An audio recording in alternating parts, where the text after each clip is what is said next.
क्या आप जानते हैं उज्जैन के रामघाट पर एक ऐसी रहस्यमय सुरंग के बारे में जहां 84 महादेव में से एक गुहेश्वर महादेव का प्राचीन मंदिर है। नमस्ते दोस्तों, स्वागत है आपका हमारे चैनल पर। आज है मेरा 84 महादेव यात्रा का दूसरा दिन और अभी मैं हूँ रामघाट पर। यहाँ का दृश्य सच में अद्भुत है। रास्ते में मुझे यहाँ एक प्राचीन कुंड दिखाई दे रहा है। यह कुंड न केवल धार्मिक रूप से बल्कि ऐतिहासिक रूप से भी बेहद खास है। रास्ते में कई और बहुत सारे प्राचीन मंदिर नजर आ रहे हैं। इनकी बनावट और नक्काशी यह दिखाती है कि उज्जैन का इतिहास कितना समृद्ध और पुराना है। दोस्तों, अब हम पहुंच चुके हैं उस सुरंग के पास। यह सुरंग रामघाट मुख्य आरती स्थल के पास है। देख सकते हैं आप, यह सुरंग कितनी रहस्यमय लग रही है दोस्तों, और प्राचीन लग रही है। ऐसा कहा जाता है कि यहाँ ऋषि मकणक ने अपनी तपस्या की थी। दोस्तों देखिए, यहाँ पर एक बोर्ड लगा हुआ है जो लिखा हुआ है 84 महादेव में से दूसरे महादेव है, और इनका नाम लिखा गया है गुहेश्वर महादेव, और एक बोर्ड पर लिखा है इनका इतिहास। दोस्तों, इतिहास बताने से पहले मैं आपको सुरंग के अंदर ले चलता हूँ। सुरंग के अंदर जाने से पहले थोड़ा डर सा लग रहा था, फिर भी हम अंदर गए।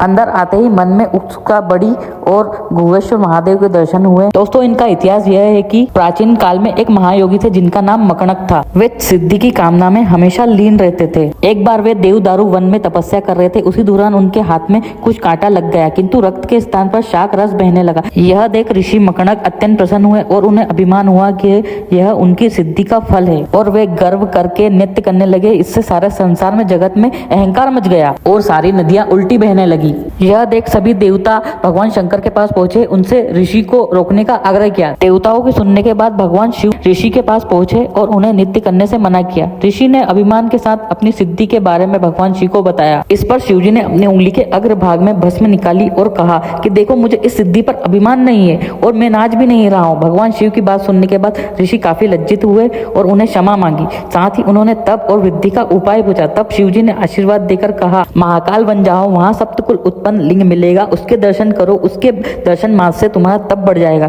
ऋषि महाकाल बन गए, जहां उन्हें वह लिंग एक गुफा के पास मिला, जो कि आप देख सकते हैं यही वह सुरंग है। ऋषि ने लिंग की पूजा अर्चना के बाद ऋषि को सूर्य समान तेज प्राप्त हुआ। उन्हें कई दुर्लभ सिद्धियों का भी अनुभव हुआ। बाद में वही लिंग गुहेश्वर महादेव के नाम से प्रसिद्ध हुआ। दोस्तों, यही था इतिहास इस मंदिर का और इसकी कहानी। दोस्तों, अब आ चुके हैं हम सुरंग के बाहर। दोस्तों, सुरंग में आपको ऐसा लग रहा हो कि यहाँ पर घबराहट वगैरह होगी, परंतु ऐसा नहीं है दोस्तों इसी के पास एक और मंदिर है जो है पिचास मुक्तेश्वर महादेव का, जो कि यह भी 84 महादेव की यात्रा में ही आते हैं। दोस्तों, ये 68वें नंबर पर आते हैं। चलिए मैं आपको इनका दर्शन करवाता हूँ और इनका इतिहास बताता हूँ। दोस्तों, इनका वीडियो अलग से डिटेल में भी बनेगा। अगर आपने हमारे चैनल को सब्सक्राइब नहीं किया है तो आप हमारे चैनल को सब्सक्राइब कर लीजिए प्लीज पहले। दोस्तों, कहा जाता है कि उज्जैन में सोमा नाम का एक धनवान व्यक्ति अधर्म के रास्ते पर चलने के कारण पिशाच योनि को प्राप्त हुआ।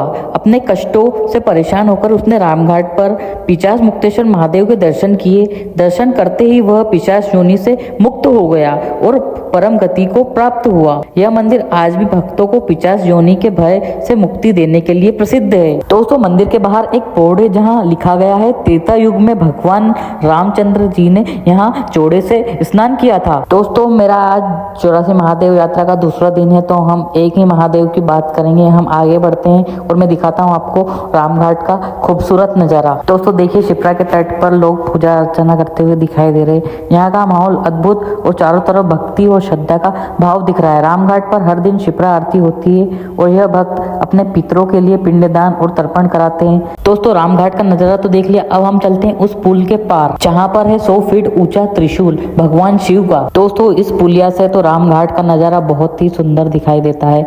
एक बार जरूर आए दोस्तों, आप यहाँ आए तो। दोस्तों, ये देखिए भगवान शिव का 100 फीट ऊंचा त्रिशूल, जो कि बहुत ही ऊंचाई पर है। ऐसा लगता है कि आसमान के पास ही हो जैसे। दोस्तों, अब हम पुलिया पार करके आ चुके हैं और देखिए वो हमने जो गुहेश्वर महादेव के दर्शन किए थे वो भी यहाँ से दिखाई दे रहे हैं। और यहाँ पर हमें एक पंडित जी मिले हैं, हम उनसे जानकारी लेते हैं। दोस्तों, पंडित जी, ये 84 महादेव में से दूसरे नंबर पर महादेव आते हैं जो रामघाट पर है। यहाँ क्या रहस्य है इस मंदिर का, और यहाँ पर क्या चीजें चढ़ाती जाती है जो लोग बोलते हैं कि इस भगवान पर ये चढ़ाने से ये होता है?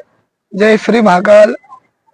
84 महादेव यात्रा 84 लाख योनियों से मुक्ति पाने के लिए होती है, और इस यात्रा में 84 महादेवों पर अलग अलग अन्न चढ़ाया जाता है। दूसरे नंबर के महादेव जी जो है, इनको सफेद कपड़े में चावल रख के पोटली बना के अपने नाम गोत्र द्वारा यहाँ पे अर्पण किया जाता है।